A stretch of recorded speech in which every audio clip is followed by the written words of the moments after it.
Why do the drums sound so close, yet the village square is empty? Urenna whispered, her voice trembling as she clutched her little brother Obinna to her side. The moon hung low, casting a silvery glow over the thick treetops of the sacred forest. The villagers had always heeded the warnings, never step into the forest after sunset. Yet tonight, the drums that announced the arrival of danger seemed to echo from its depths, pulling at the string of curiosity and fear. Urenna was 16, on the brink of womanhood, with a sharp mind and a restless spirit. Her father Ezudo, the village blacksmith, had often warned her that her curiosity would one day lead her to trouble. And tonight, as the strange rhythm of the drums grew louder, she felt the weight of his words. Ure, what if it's the Ikwe spirit? Obinna whispered, his small hands clutching her arm. He was only 8, but even he understood the stories passed down through generations. The Ikwe spirit were said to guard the sacred forest, appearing only when the balance between the living and the dead was threatened. Spirit don't beat drums, Obi, Urenna replied, though her voice betrayed her uncertainty. She scanned the distance, her heart pounding in her chest.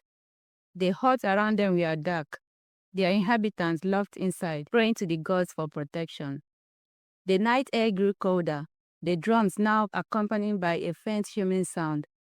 It was a melody both beautiful and haunting, tugging at the edge of her consciousness.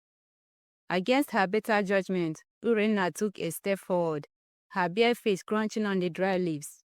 Don't, Obinna's voice was sharp, almost breaking. Papa said we must never. I just want to see, Urenna cut him off, her voice firmer than she felt. She turned to him, kneeling so they were at eye level. Go back inside, bolt the door. If anything happens, don't open it for anyone, but Papa. Obinna shook his head violently, his eyes wide with fear. I am not leaving you. The sound of a stick breaking nearby silenced them both. Urenna froze, her breath caught in her throat. Slowly, she turned her head towards the direction of the noise. There, standing just beyond the tree line, was a figure covered in shadow. It was tall, impossibly so, with glowing red eyes that pierced through the darkness. Who is there? Urenna called, her voice steadier than she felt.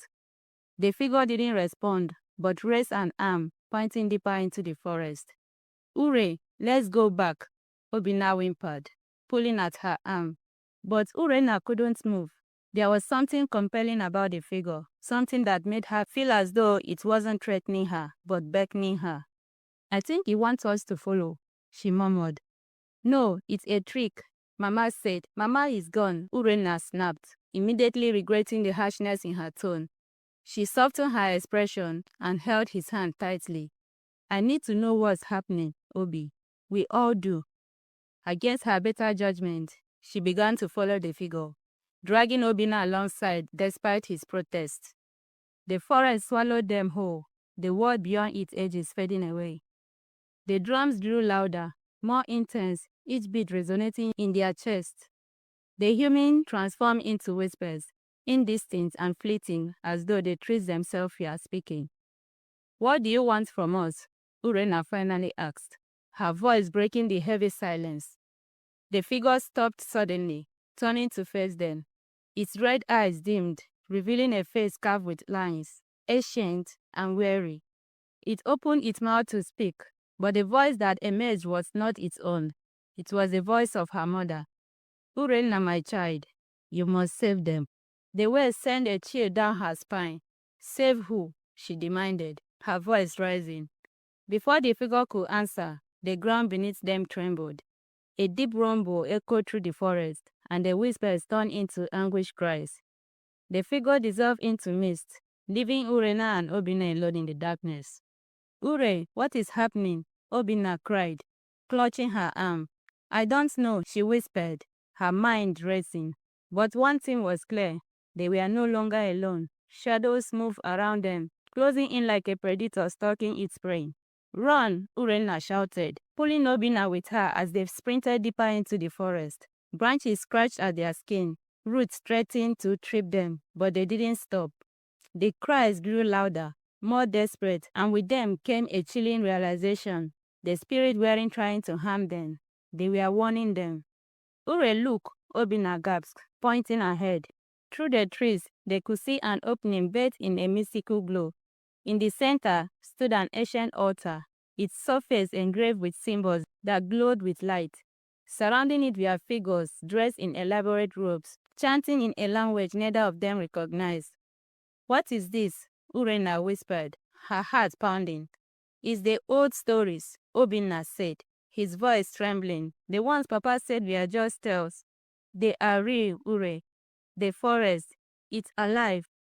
As they watched, the chanting figures raised their arms, and the light from the altar shot into the sky, piercing through the treetops. It was both beautiful and terrifying, a sight that filled Urenna with a sense of awe and dread. But before she could make sense of what was happening, a hand clamped over her mouth, and a voice hissed in her ear, "Be silent if you want to live." Urenna's heart raced as the stranger's hand clamped firmly over her mouth. Her paws thundered in her ear, and she could feel Obinna trembling behind her. The stranger's voice was low and urgent. "Be silent if you value your lives." The stranger released her, and Urenna spun around to face him. He was a tall man, his face partly hidden by a dark hood. His eyes gleamed like a polished stone, and his voice carried a weight of authority. "Who are you?" Urenna demanded in a whisper. "There is no time for questions," he replied. "You've wandered into a ritual that should not have been disturbed." "Ritual?" Urenna asked, glancing back at the glowing altar. The robed figures were still chanting, their voices growing louder, more insistent. "What are they doing?" "They are trying to awaken something that should remain asleep," the man said grimly. "And if they succeed, your village and everything around it will be consumed." Obinna clutched Urenna's arm. "We have to warn Papa. We have to get help." "There is no time," the man said, stepping forward. "The forest has chosen you."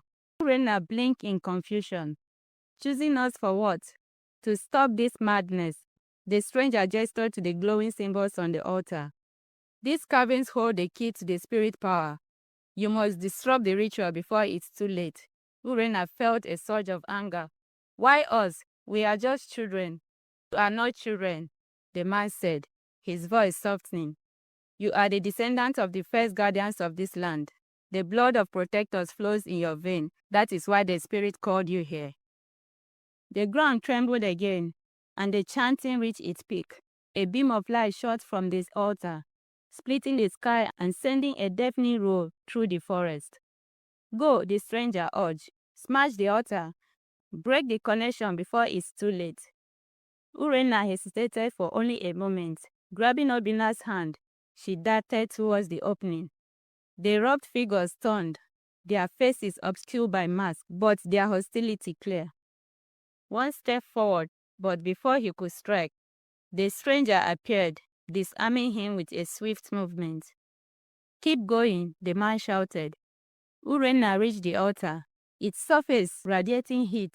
Obinna hesitated, but Urenna grabbed a heavy rock from the ground and handed it to him. "Together," she said, her voice steady.